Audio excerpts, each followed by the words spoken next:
Bonjour à toutes et à tous et bienvenue pour cette nouvelle vidéo dont le titre est tout à fait significatif. Et oui, bien sûr, revenons sur l'intolérable. L'intolérable pourquoi? Tout simplement parce que, comme je pense de plus en plus de gens se rendent compte que des mondes, plus particulièrement celui qu'on appelle occidental, qui depuis des années a toujours été prompt à essayer de donner des leçons de morale aux autres, à faire des guerres pour dégager des soi-disant, disons des hommes de poigne, des dictateurs, des gens qui ne respectaient pas les règles fondamentales sur lesquelles l'Occident a construit certaines valeurs, que sont les droits de l'homme, euh, les libertés individuelles, etc. Sauf que là, tout d'un coup, est arrivé le 7 octobre.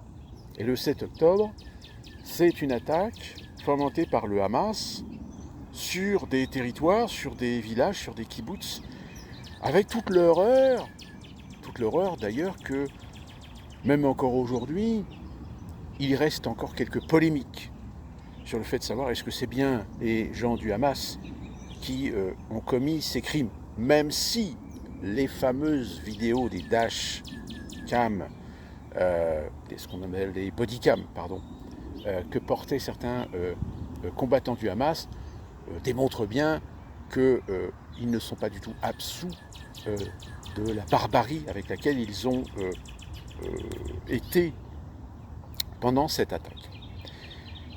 Le monde s'est ému, évidemment, sauf que très rapidement, j'ai été de ceux qui disaient attention, cet événement risque de donner une légitimité à Netanyahou et à son gouvernement et évidemment à la communauté sioniste, bien tout simplement de réaliser ce qu'ils ont toujours rêvé de faire, c'est-à-dire liquider la bande de Gaza. Liquider la bande de Gaza, ça veut dire quoi? Tout simplement dégager les Palestiniens de cette bande, récupérer les terres et les coloniser. Vous pourrez retrouver ma vidéo que j'ai dû faire le 8 ou le 9 octobre. Et déjà, à ce moment-là, je disais, de toute façon, c'est une liquidation. Une liquidation claire, nette, précise.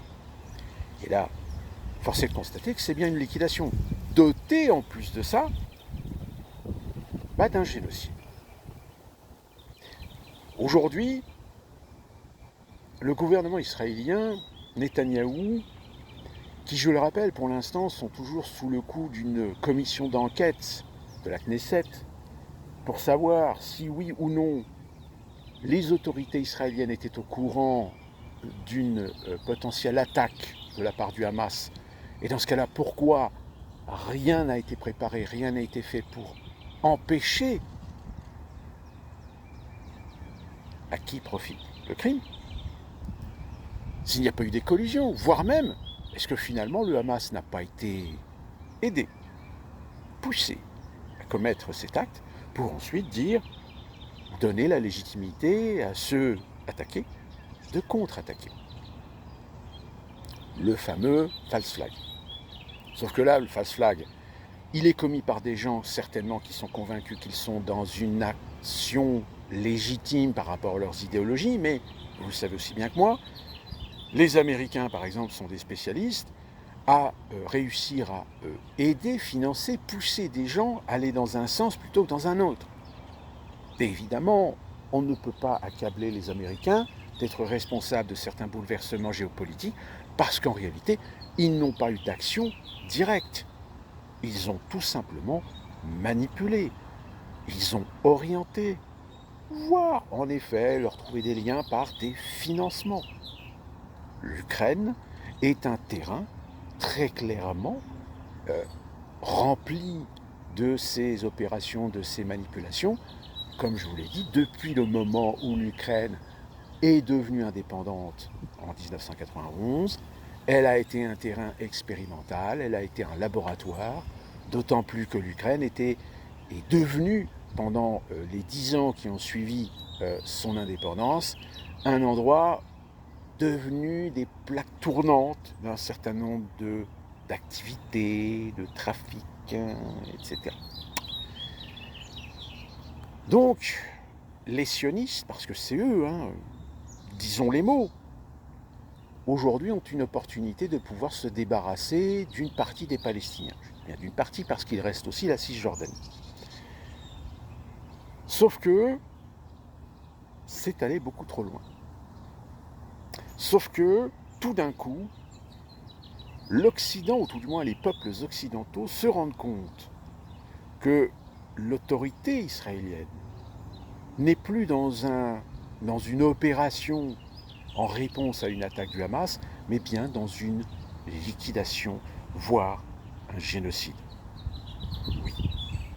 Parce que l'argument de bombarder des hôpitaux, des écoles, des universités, des bâtiments civils pour dire oui, mais c'est parce qu'on sait que des soldats du Hamas, des combattants du Hamas, ont planqué de la logistique, ont planqué des armes, ont bloqué des munitions sous terre, donc c'est pour ça qu'on a attaqué ces zones-là. Et tant pis si ce sont des civils qui sont tués. C'est-à-dire très clairement, là où les Américains, au fil des années, ont commencé à calculer le taux de perte civile acceptable, très clairement, là aujourd'hui, ce n'est pas du tout le cas dans l'armée israélienne, ce n'est pas du tout le cas du gouvernement israélien, qui lui apparemment n'en a rien à foutre du taux de perte de civils. Au contraire, il semblerait que ça sert ses desseins. Son dessein, comme je vous l'ai dit, de récupérer la bande de Gaza et la coloniser. À tel point que, comme je vous l'ai dit dans une précédente vidéo, les Américains sont en train de construire un port artificiel pour faire de l'humanitaire. Que vous avez un certain nombre de navires qui sont en train de s'orienter au large de Gaza, si ce n'est pas pour faire à un moment donné une évacuation de ce qu'il va rester du peuple palestinien, ou tout du moins des Gazaouites.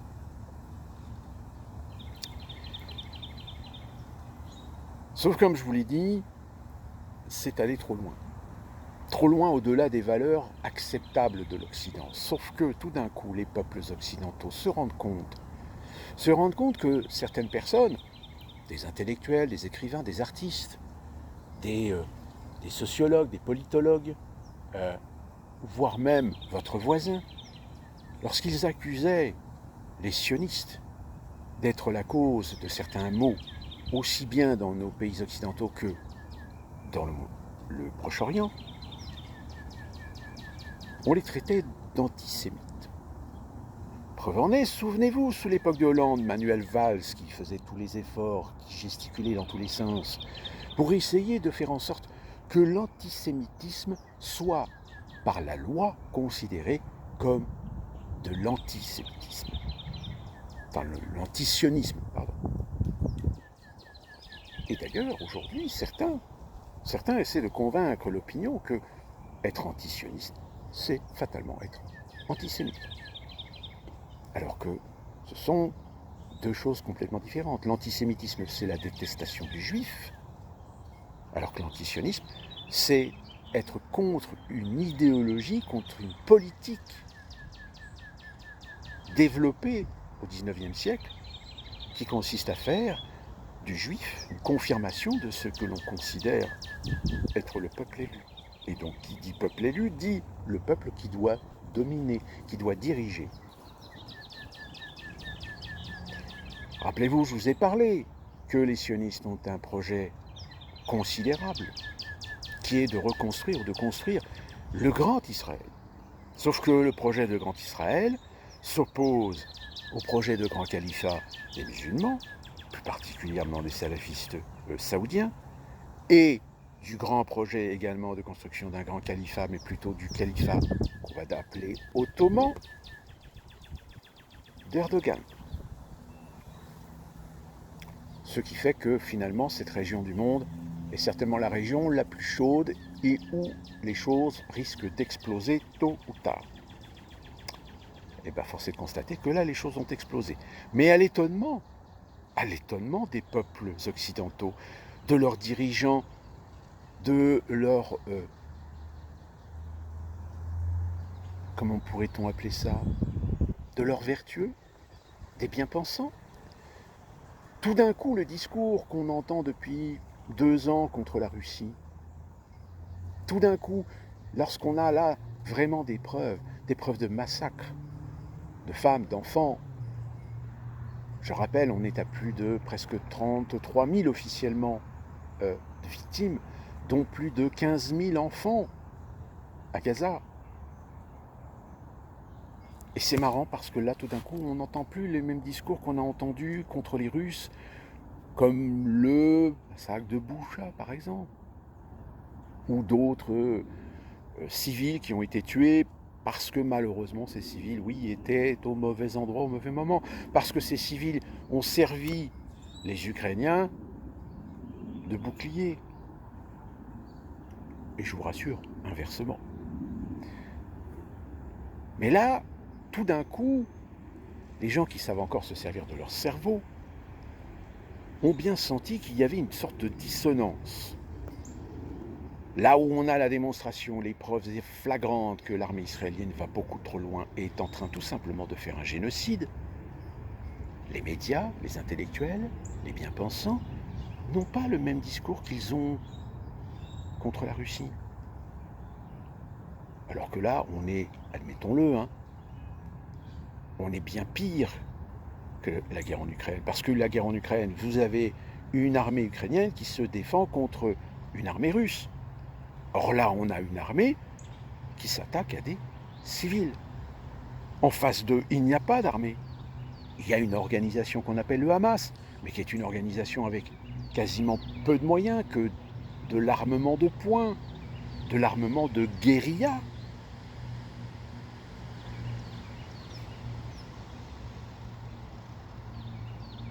Alors, forcément, à force d'essayer de fermer les yeux, l'ONU n'a plus le choix.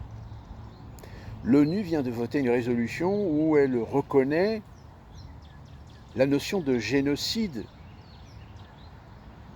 enfin, dans des termes qui essayent d'arrondir un petit peu les angles, mais finalement, la loi, un décret a été voté à l'ONU pour un cessez-le-feu immédiat. Réponse d'Israël, la délégation de l'ONU israélienne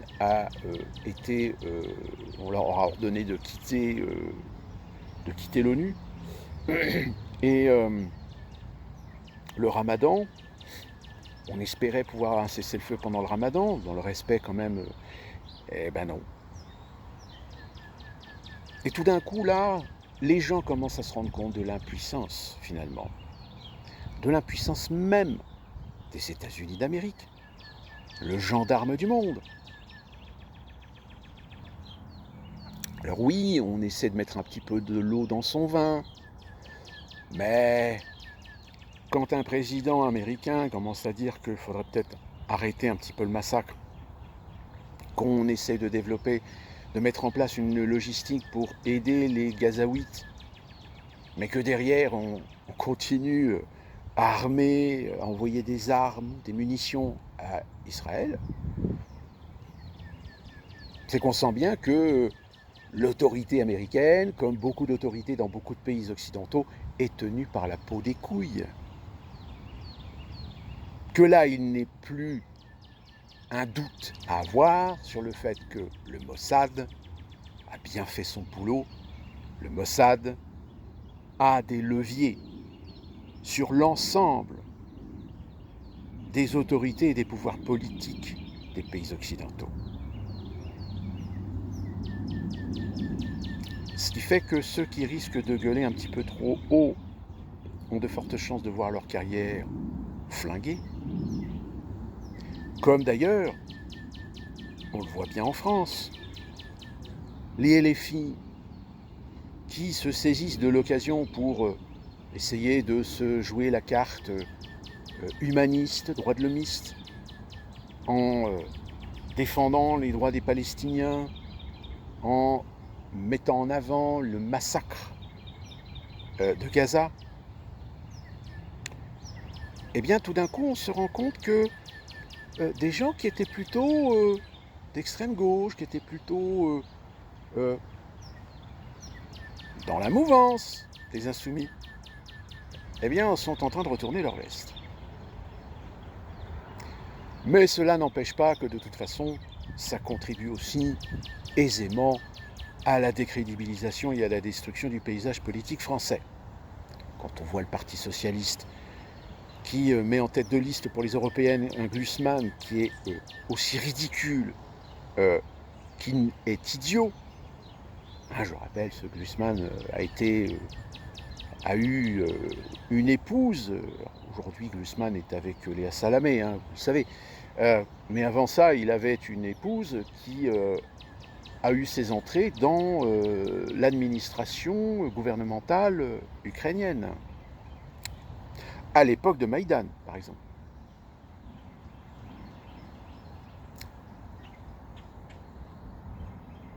J'ai envie de dire en effet que peut-être que les Israéliens, ou tout du moins les sionistes, finalement, ils l'ont joué très subtil. Ils se sont dit, tiens, c'est le bon moment.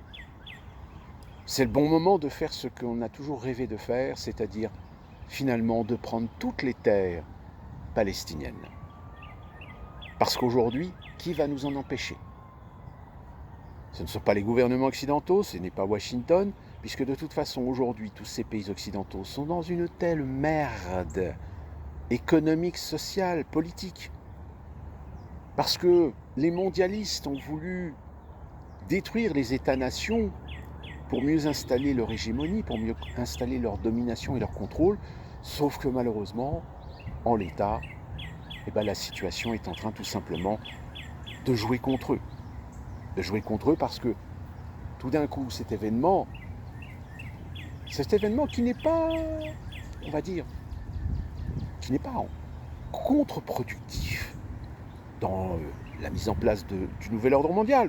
Parce que, disons-le ouvertement, ce qu'on appelle les maîtres du monde, parmi ces maîtres du monde, il y en a qui sont des sionistes. Et je dirais que les maîtres du monde d'origine culturelle, judéo-chrétienne, sont plus ou moins bien alignés sur le grand projet de nouvel ordre mondial. Évidemment, après, c'est une question d'équilibre. Qui a vraiment les pouvoirs ? Qui a vraiment la main mise sur la finance ? Je rappelle la petite légende qui opposait les trois grandes banques américaines, qui étaient Lehman Brothers, Goldman Sachs et JP Morgan. Elles étaient en guerre, pourquoi ? Parce que elles étaient aussi à l'image de la représentation culturelle.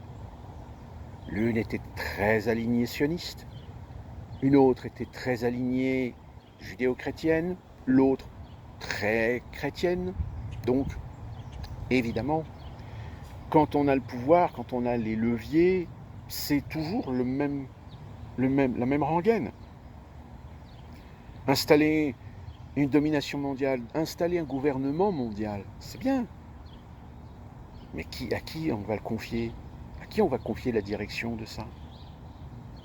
On n'a qu'à utiliser un processus démocratique. Mais non, la démocratie, ça n'existe pas, ça ne marche pas. Vous allez prendre le risque que les peuples mondiaux finissent par voter par des gens qui vont aller à contre-courant de la domination mondiale, du contrôle absolu. Non.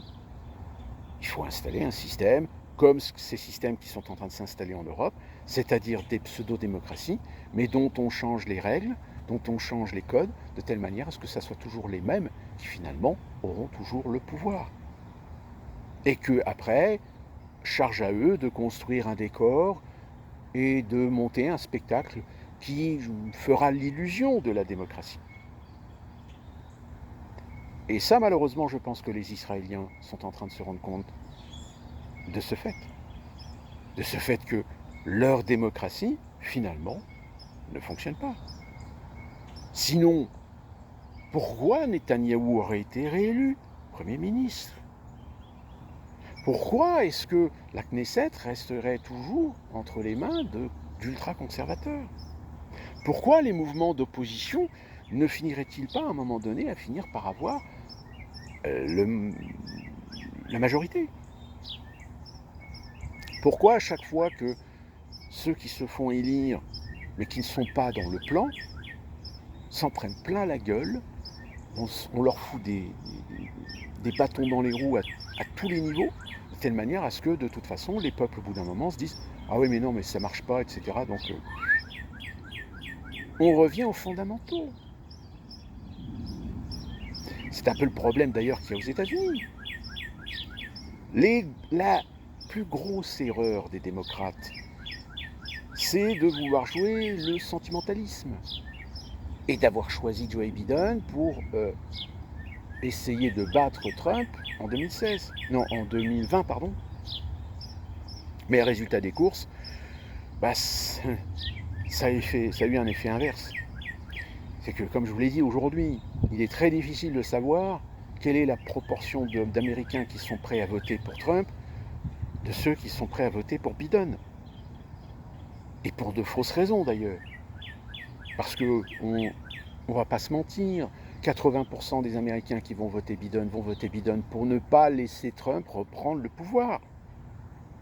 Mais quand vous leur dites, mais ça vous dérange pas de voter pour un mec qui de toute façon contrôle plus rien? C'est pas lui qui contrôle le pays, c'est l'État profond. Donc, admettez que votre démocratie, elle ne fonctionne plus, qu'elle n'existe plus, qu'en réalité, vous avez des politiciens qui jouent en fait une pièce, qui jouent une commedia dell'arte. Mais ça non, le déni. Toujours le déni. Le déni qui est toujours motivé par la peur d'accepter la réalité, la peur de se rendre compte que finalement, tout ce en quoi on a cru, en réalité n'était que des chimères, en réalité n'était qu'un spectacle, un show à l'américaine, évidemment. Et c'est ça le danger aujourd'hui. Parce qu'au-delà du génocide, qui aujourd'hui est très révélateur finalement de la gouardise, des mensonges, des apparats de l'Occident, qui laissent faire, à contrario de toutes les valeurs qu'ils se sont toujours prétendus vouloir défendre, de ces mêmes valeurs qu'ils se sont servis pour sanctionner, punir, décréter une sorte de russophobie par l'intermédiaire et la complicité des médias. Force est de constater qu'aujourd'hui, l'horreur est 1000 fois plus intense de ce qui se passe à Gaza que de ce qui se passe en Ukraine. Et là, évidemment, ça bug. Ça bug. Et les médias ont énormément de difficultés d'essayer de garder la main mise sur l'opinion, parce que l'opinion, elle, quel que soit son niveau d'intelligence, elle n'est pas suffisamment idiote, pour se rendre compte qu'il y a une couille dans le pâté, qu'il y a un truc qui ne va pas. Qu'un jour on dit blanc, le lendemain on dit noir, le surlendemain on dit gris. Donc il y a un moment donné, mais alors attendez, où est la vérité là-dedans? Où est le bon sens? Où est la raison? Il n'y en a pas. Parce que la raison, elle se plie aux raisons d'intérêt, au conflit d'intérêt. Parce que ce que certains ont essayé d'expliquer, de vulgariser, que de toute façon, à un moment ou à un autre, on va être dans une guerre civilisationnelle. Ça sera la survie même de nos propres civilisations. Sauf que le problème, c'est qu'aujourd'hui, on a laissé les mains libres à des gens qui sont des complices à la destruction, à l'annihilation, non seulement des États-nations, mais aussi dans certains points de leur culture, de leurs valeurs. Et d'ailleurs, il y a eu un signe récemment. Nous venons de fêter Pâques. Eh bien,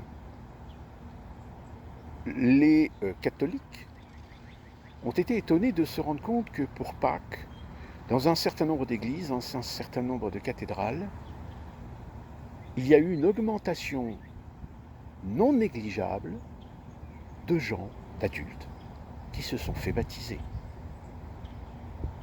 Alors, évidemment, ça reste quelque chose d'assez marginal, mais c'est un signe.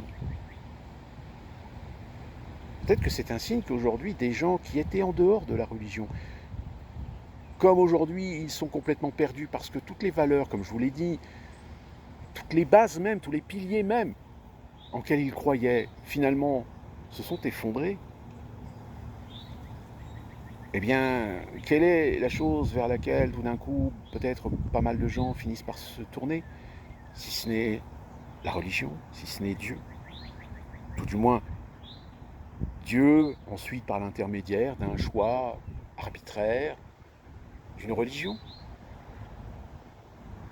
Alors, attention, ne me faites pas dire ce que je n'ai pas dit. Je n'ai pas dit que tout d'un coup, là, aujourd'hui, est en train, le catholicisme français, l'Église catholique française est en train de reprendre du poil de la bête. Non, c'est pas ce que je dis. L'Église catholique est aujourd'hui en perdition. En perdition parce que l'Église de Rome, elle aussi, est corrompue. Rappelez-vous, rappelez-vous ce que disait Pierre Jovanovic en disant que selon les textes, l'évangile de Saint Jean, je crois, qu'il y aurait un dernier pape, le dernier pape. Et bien finalement, le dernier pape, le dernier vrai pape, c'est Benoît XVI. Benoît XVI a été dégagé, pourquoi? Parce qu'il y a eu une prise de contrôle de la finance sur le Vatican.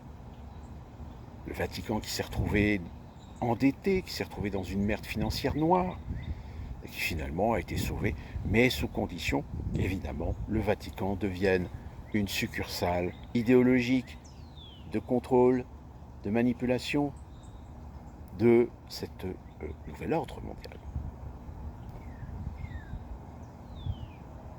Alors évidemment, comme je vous l'ai déjà expliqué aux États-Unis, ce génocide aujourd'hui, c'est bien un génocide.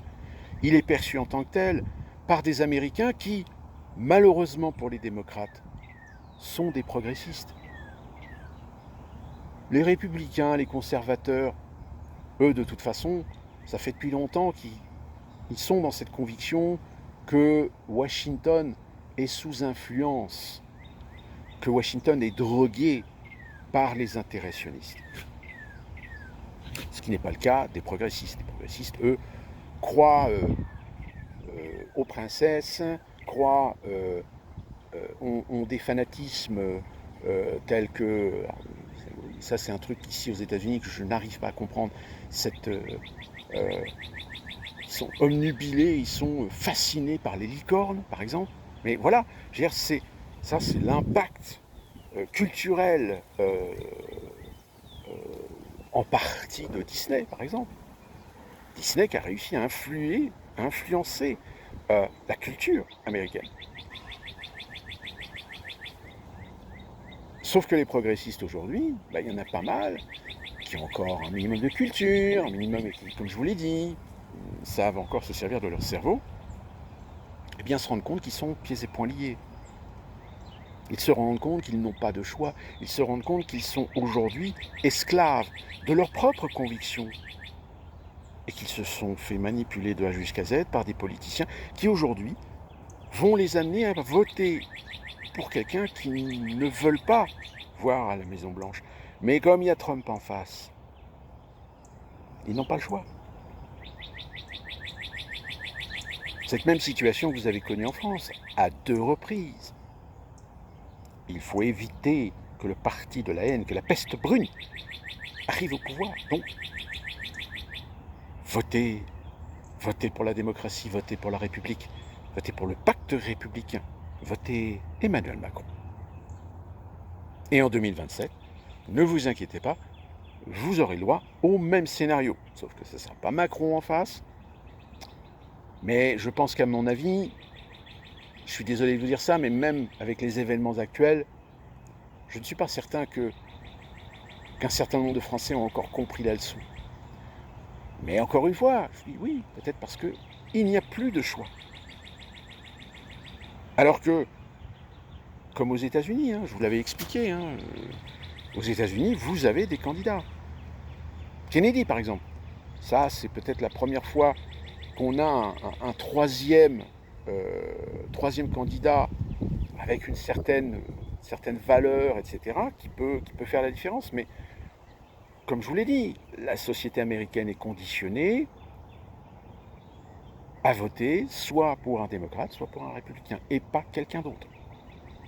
Même si, on est d'accord, Donald Trump est candidat au nom des républicains, mais force est de constater que c'est la seconde fois que Donald Trump réussit à prendre, je dirais pas le pouvoir, mais à prendre le bâton de maréchal au nez et à la barbe de tous les ténors républicains qui eux auraient bien voulu être aussi dans la partie. Sauf que ceux qui ont été dans la partie,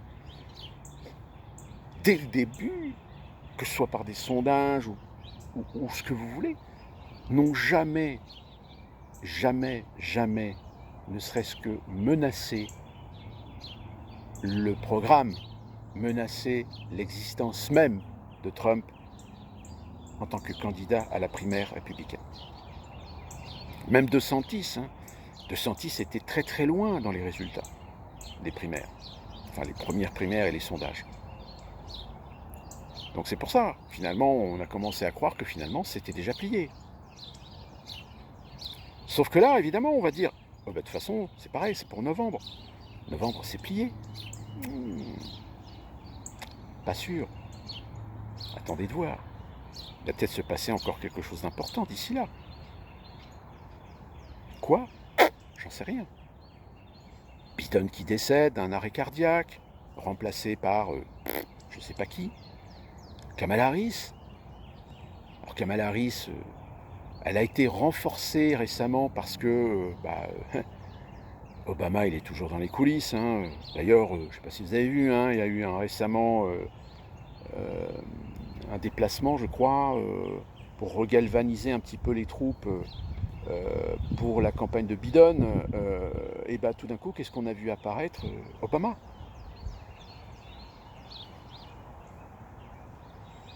Et ça aussi, j'ai envie de dire, il y a beaucoup d'Américains démocrates qui se disent mais qu'est-ce qu'il fait là, Obama? Parce qu'Obama, c'est la légende. Obama, c'est le soutien. Obama, c'est... Alors évidemment, si demain on pouvait changer la constitution américaine pour pouvoir permettre de mettre un président à vie, à votre avis, lequel pourrait avoir le bénéfice de ce changement, de cet avantage, si ce n'est Obama? Donc c'est pour ça qu'Obama, il est toujours dans les coulisses. Parce qu'il est l'agent des globalistes, des mondialistes.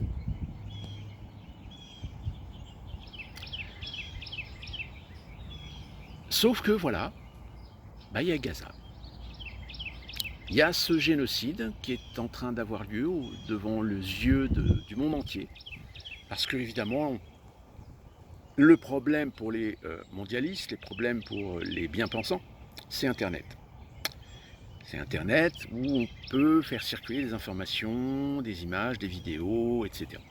Alors attention, oui, Internet sert aussi à de la manipulation, à de la fake news, à de la désinformation. Mais là encore, évidemment, vous et moi, nous sommes cultivés, vous et moi, nous savons faire la part des choses. Malheureusement, nous avons des générations aujourd'hui de gens qui plongent la tête la première. Preuve en est, nous avons eu hier le 1er avril. Certains se sont amusés à faire des poissons d'avril sur Facebook, par exemple. Eh bien, je vous le donne en 1000. Combien dans les commentaires, quelle est la proportion de gens dans les commentaires de certains posts qui étaient très clairement des poissons d'avril, y ont cru, se sont scandalisés, ont commencé à critiquer, etc. Ils n'ont même pas perçu, ils n'ont même pas compris que c'était des poissons d'avril, alors que c'était quand même suffisamment gros pour que ça se voit. C'était suffisamment gros pour que ça soit visible comme le nez au milieu de la figure. Eh bien non, il y a quand même des gens qui sont tombés dans le panneau. Donc prenez ces gens-là, racontez-leur une histoire complètement fausse de A jusqu'à Z, mais suffisamment bien conçue, bien construite, bien structurée, bien argumentée, eh bien, vous pouvez leur faire croire n'importe quoi. Après tout, aux États-Unis, on a bien des Américains qui croient que la Terre est plate. Alors vous allez me dire, malheureusement, des idiots, il y en aura toujours. Sauf que le problème, c'est qu'après, tout est une question de proportion. Entre une petite infime minorité de néo-nazis américains qui ne compte pas plus de 20 000 membres, mais dont on fait à chaque fois l'éloge pour dire attention, regardez, le fascisme est à nos portes.